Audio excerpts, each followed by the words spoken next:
नमस्कार छात्रों, आज हम कक्षा 12 हिंदी का सॉल्यूशन जो गाला असाइनमेंट के प्रश्न पत्र हैं उनके देखने वाले हैं। उससे पहले हमने प्रश्न पत्र 1 से लेकर 6 तक है उनका विभाग सी है उसका सॉल्यूशन देख लिया है। अगर आपने ना देखा हो तो नीचे दिया गया हुआ डिस्क्रिप्शन बॉक्स है, उसमें उस वीडियो की लिंक दी गई है। तो आज शुरू करते हैं हम प्रश्न पत्र 4 के सेक्शन ए से। निम्नलिखित प्रश्नों के उत्तर दिए गए विकल्पों में से सही विकल्प चुनकर लिखिए। पहला है, पंडित अलोपी दीन को किस पर अखंड विश्वास था? तो पंडित जो अलोपी दीन हैं उनको लक्ष्मी जी पर अखंड विश्वास था।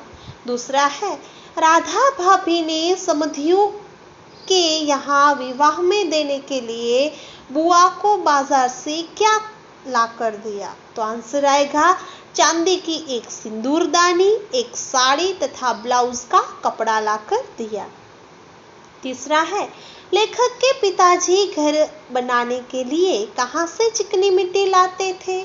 तो आंसर आएगा लेखक के पिताजी घर बनाने के लिए अंबा तालाब से चिकनी मिट्टी लाते थे।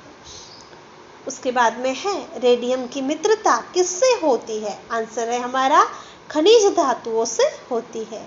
पांचवा है, सुभाष बाबू ने किसको लोहा देकर त्रिपुरा कांग्रेस की गद्दी जीती? तो आंसर आएगा डॉक्टर पट्टाभी को लोहा देकर त्रिपुरा कांग्रेस की गद्दी सुभाष बाबू ने जीती है।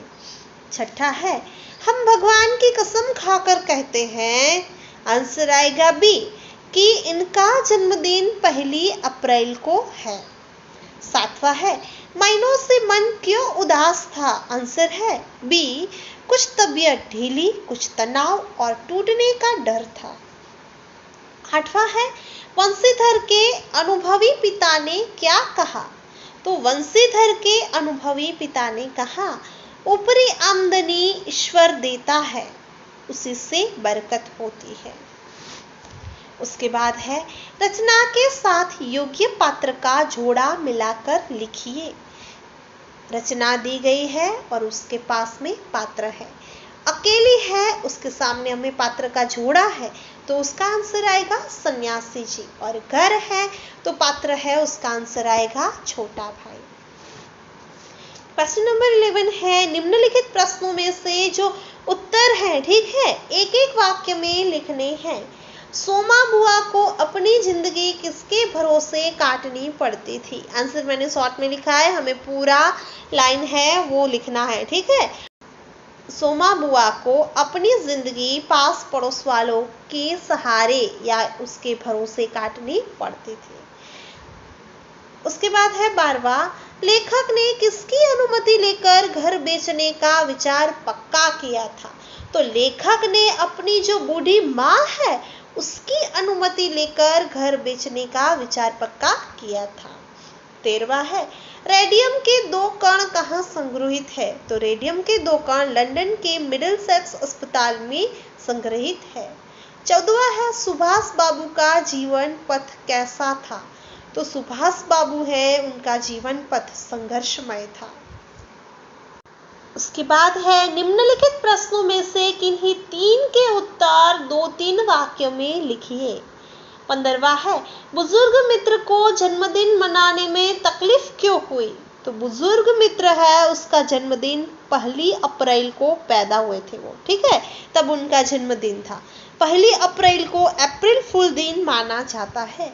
अखबार में सूचना छपाने और कार्ड बांटने के बावजूद उनके जन्मदिन है समारोह में कोई नहीं आया।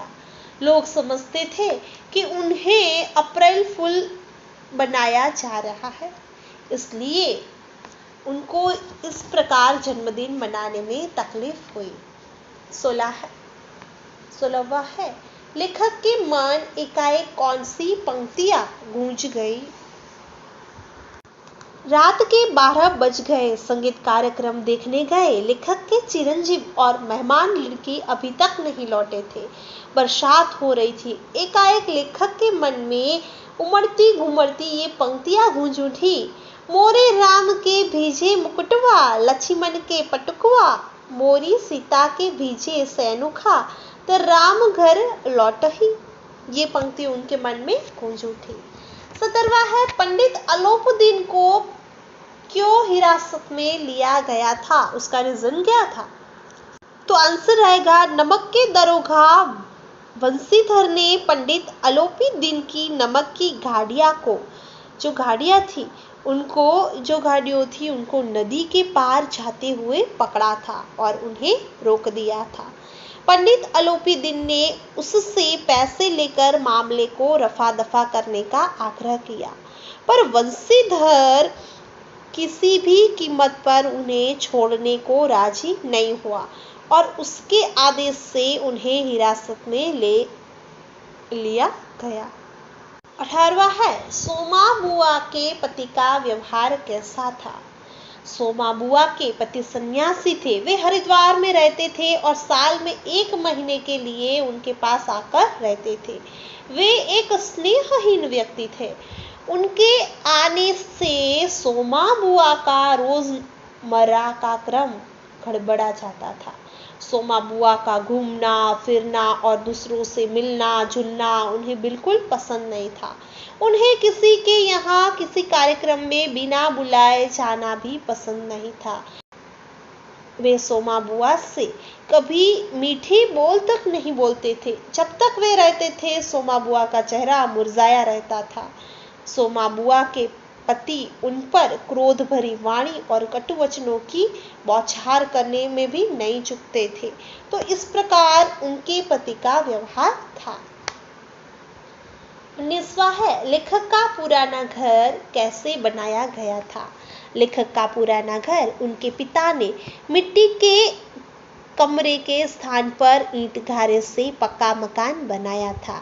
मकान बनाने के लिए वे बैलगाड़ी से ईंट लाए थे और घारे के लिए तालाब से चिकनी मिट्टी खोद कर लाए थे। लेखक की मां ने सहतीर तक घारे के तसले चढ़ाए थे।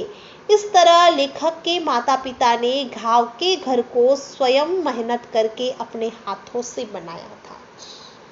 तो यहाँ हमारे 2-3 जो है वाक्य में उत्तर देने हैं, ठीक है, वो कंप्लीट होते हैं। अब हम देख रहे हैं निम्नलिखित प्रश्नों में से किसी एक का उत्तर 7-8 वाक्यों में लिखिए। 20वां है रेडियम की उपयोगिता के बारे में अपने विचार लिखिए। मैंने जो दिया है वो डाइजेस्ट का है, ठीक है आंसर। आप अपने विचार भी लिख सकते हैं। रेडियम एक अनमोल धातु है। अनमोल होने के साथ वह मानव हित में भी अद्भुत कार्य करती है। रेडियम से सारे नासूर के रोगियों की चिकित्सा की जाती है। घाव के निकट आते ही रेडियम की प्रकाश किरण घाव पर पड़ती है और उसका विष दूर कर देती है। रेडियम के नाम से ही बनी कृत्रिम वस्तु का उपयोग घड़ी की सुइयों में किया जाता है। ये सुइयां अंधेरे में भी चमकती है और समय का ज्ञान कराती है। इस प्रकार रेडियम अत्यंत उपयोगी धातु है। 21वां है सुभाष बाबू की मृत्यु का समाचार सुनकर भारतवासियों के मन में कैसा प्रभाव पड़ा? सुभाष बाबू भारतवासियों के दिल में बसते थे। उनकी मृत्यु का समाचार सुनकर लोगों के जी में कांटा सा चुभ गया, पर देशवासियों ने उनकी मौत पर विश्वास नहीं किया। वे सोचते थे कि किसी दिन किसी वेश में सुभाष बाबू उन्हें जरूर मिलेंगे। तो इस प्रकार उनके मन पर प्रभाव पड़ा। तो यहाँ पे हमारा सेक्शन ए है वो पूरा हो रहा है। अब हम शुरू करते हैं विभाग बी, जहाँ 22वां है दीदी यदि नदी है तो कवि क्या बनना चाहता है? तो कवि मछली बनना चाहता है। 23वां है कैलेंडर को देखकर कवि को क्या याद आता है? तो उनकी रोज की जो दिनचर्या है वो उन्हें याद आती है। 24वां है कान्हा के संग कौन विराजमान है? तो श्यामा अर्थात राधा है वो कान्हा के संग विराजमान है। 25वां है गोपिया कृष्ण की मुरली को क्या समझती है? तो गोपिया कृष्ण की मुरली को अपनी सौतन समझती है।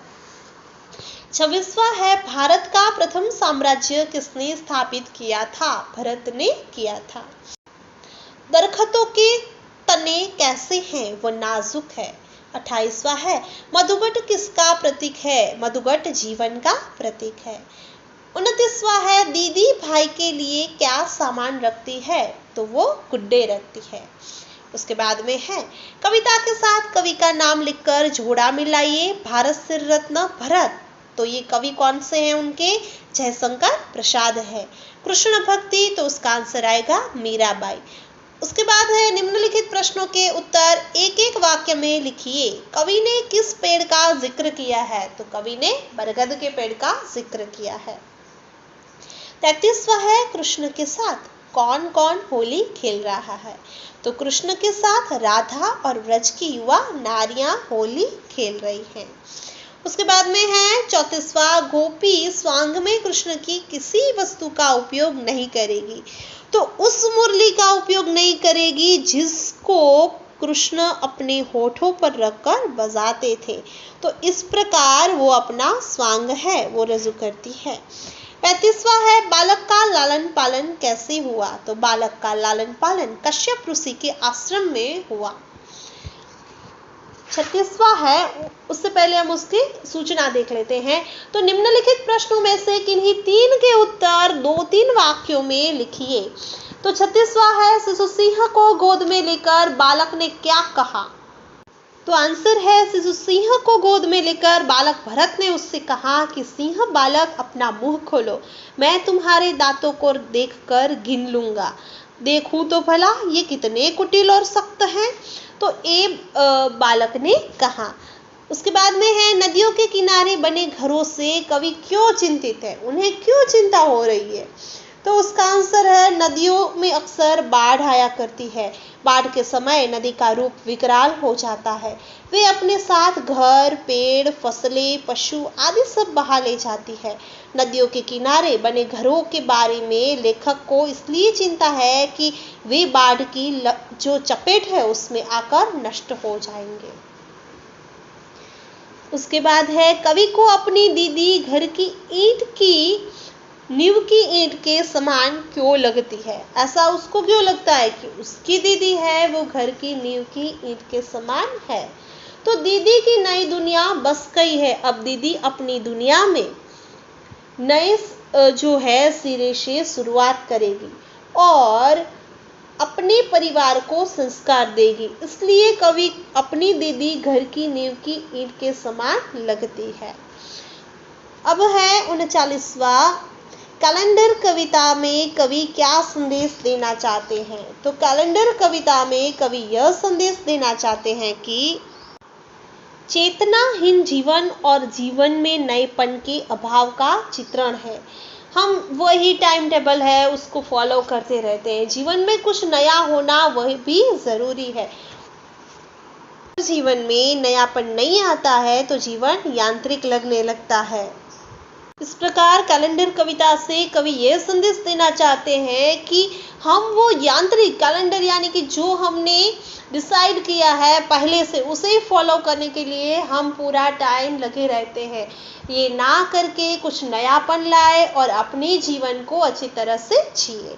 उसके बाद में है मीरा क्यों दुखी है? मीरा दुखी है, उसका रीजन क्या है? मीरा भगवान के दर्शन की आशा लगाए बैठी है। वे सोचती है कि भगवान कब उन्हें दर्शन देंगे।